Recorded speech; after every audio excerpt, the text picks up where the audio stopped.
Once again, welcome to my another Instagram live into the series of brand and brand management. और जो कि अभी ये series चल रही है ब्रांड बिल्डिंग की 10 जो एपिसोड चल रहे हैं that is in the theme of brand management but with the specific episodes on brand building. तो आज ब्रांड बिल्डिंग में एक और अच्छा टॉपिक है, वो है ब्रांड पोजिशनिंग और strategy positioning.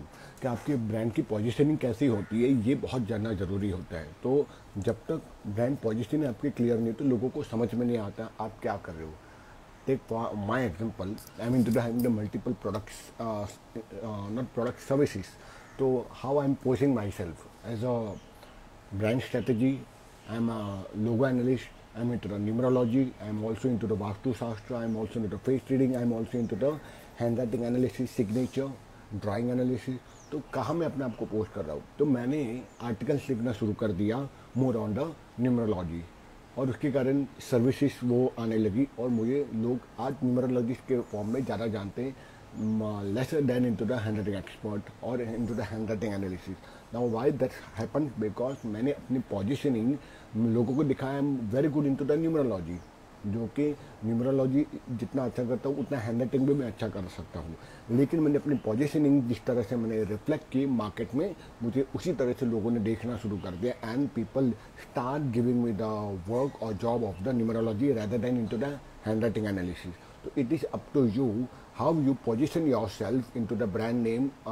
Then only people will into brand position. Then only people will attract to work you and they will offer you the job of businesses.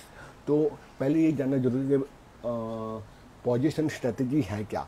Position strategy ये होती है simple words में आप अपने आप को कैसे पेश करते हो ऑडियंस के सामने, उस मार्केट के सामने, उस टारगेट ऑडियंस के सामने कि मैं कौन हूँ और मेरे पास क्या ऐसी यूनिक चीज़ है जो मेरे कॉम्पिटिटर से भी अलग है जिसके कारण आप मेरे पास आओ.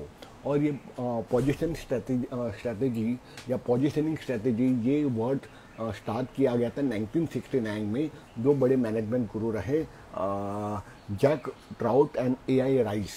इन दोनों लोगों ने इस मार्केटिंग टर्म को ज़्यादा इस्तेमाल किया और 1969 से स्ट्रेटेजी पोजीशनिंग ज़्यादा से ज़्यादा लोगों में फैलने लगी. अब स्ट्रेटेजी पोजीशनिंग तीन कारणों पर आधार रहती है. The first one is the channel, the second one is the customer and third one is the competition. When I talk about the channel, what type of channel you will be using into your branding and in market into the business. So that channel can be the B2B channel में आप जाना चाहते हो, business to business. You want to go into the B2C channel, business to customer. You want to go into the online channel. You want to go into the direct selling. आपकी channel कौन सी है, आप क्या जानना चाहते हो. सिर्फ marketing से थ्रू लीड्स लाना चाहते हो, डायरेक्ट सेलिंग में जाना चाहते हो, B2B आज हो गया है, D2C डायरेक्ट टू कंज्यूमर, उस चैनल को आप अपनाना चाहते हो. First clear your channels before you jump into the market. The second one come up into the this one की पोजीशनिंग में सेकंड चैनल आती है कस्टमर की. तो कस्टमर आपका कौन है ये आपको पता होना चाहिए. ये मैंने कई अपने एपिसोड में ब्रांडिंग में बताया कि you should know who is your customer, whether is the male or female, whether it is the teenager. इसको कहते हैं डेमोग्राफिक सेगमेंटेशन. आप अपना कस्टमर का डेमोग्राफिक सेगमेंटेशन करो क्योंकि हर प्रोडक्ट हर एक के लिए नहीं होती. मेरी भी अगर लोगो डिजाइनिंग में, ब्रांडिंग में अगर मेरी ब्रांड नेम की मेरी सर्विस है तो it can not be cater to everybody. ठीक है, वो कॉस्टली मैंने रखी है ताकि एक लिमिटेड लोग ही ले सके. और जो सीरियस हो तो आपको पता होना चाहिए कि आपके प्रोडक्ट किसको कैटर आप कर रहे हो. उसके आधार पर ही लोग आपके पास आएंगे, वरना तो आपके और मेरे जैसे बहुत सारे लोग हैं अपने अपने निश में. तो सेकंड इंपॉर्टेंट पॉइंट है know your customer very well, do the detail research analysis and third is the competition. तो आप कॉम्पिटिटर पे राइवल्स के देखो कि मेरे ही जैसा प्रोडक्ट कौन बेच रहा है मार्केट में जो बिल्कुल ही यूनिक तो है लेकिन उसके बावजूद भी सेम भी है.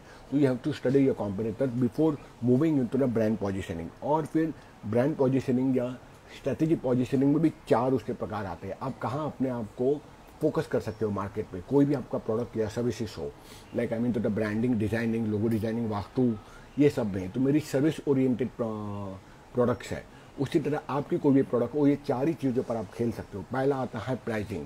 Either you can beat the market or enter into the market on the base of the pricing. आप लो प्राइस में जाना चाहते हो, मीडियम प्राइस में, मार्केट में जिस मार्केट स्टैंडर्ड प्राइस है, या हाई प्राइस में जिसको प्रीमियम प्राइसिंग में, या किस प्राइसिंग स्ट्रेटेजी है आपकी, ये आपको डिसाइड करनी है। ये कोई आपको नहीं बताएगा, आपको खुद अपनी प्राइसिंग सेट करनी पड़ेगी। हो सकता है कि लोग आपका मजाक भी उड़ाए।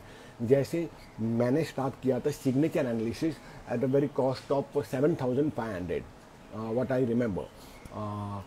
उस टाइम पे मेरे ही कुछ राइवल दे वर टेकिंग 5.5, तो उनकी तरफ से मैसेज आ गया कि आप इतना ज़्यादा प्राइस नहीं रख सकते, बिकॉज उनको डर लगा कि अगर ये हाई प्राइसिंग रखेगा तो शायद हमारे पास कोई आएगा नहीं टीचिंग के अंदर। But I do not listen to my rivals. I give a very smiley message on the WhatsApp and I started working on my product. So it is up to you whether you want to move into the higher market, into the lower market, into the medium scale market. It is up to you. What is the pricing of your product or services? Second important key point in the positioning strategy is your USP. What is your unique selling proposition? What is your specific features or benefit in your product or services which can attract the person towards you, or which can attract the market towards your product and services. So you should know your unique selling proposition. What is unique? Are you selling some research or some innovative products or services? Are you giving additional features into your product or services? Are you giving one plus one, or are you giving additional bonus product? You take my 5,000 services and I give you additional 5,000 services free. Are you giving some special deals and offer? That is your USP. You have to develop. Nobody can teach you in business what are the do and don'ts of your business. You can study into the MBA, but you cannot learn it from the other people. You have to learn from your own mistake. And third is product quality.